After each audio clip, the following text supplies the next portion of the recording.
May I come in madam? বাংলায় বলো, আর ইংলিশে বলতে হবে না। ভালো করে ইংলিশে বললাম, সহ্য হলো না। দাঁড়াও, এবার শুদ্ধ বাংলায় বলবো। আমি কি আসতে পারি মহাশয়া? হুম, এসে উদ্ধার করো। একটা রচনা বল। রচনা? এ আবার এমন কি ব্যাপার?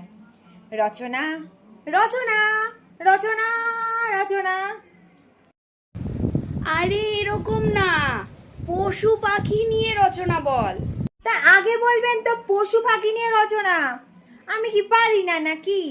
রচনা রচনা রচনা, পশু পাখি নিয়ে রচনা, পশু পাখি নিয়ে রচনা, পশু পাখি নিয়ে। চুপ করো ছাগল। ম্যাম, তাহলে কি আমি রচনা বলবো না? আরে হাতি ঘোড়া এইসব নিয়ে বল। তা সেটা আগে বলবেন তো। রচনা রচনা, পশু পাখি নিয়ে রচনা, পশু পাখি নিয়ে রচনা, হাতি ঘোড়া নিয়ে রচনা, হাতি ঘোড়া নিয়ে রচনা, রচনা। আমাদের ভিডিও যদি ভালো লেগে থাকে এবং নতুন নতুন এরকম কমেডি ভিডিওর জন্য কিন্তু প্লিজ আমাদের চ্যানেলটাকে সাবস্ক্রাইব করে রাখবেন।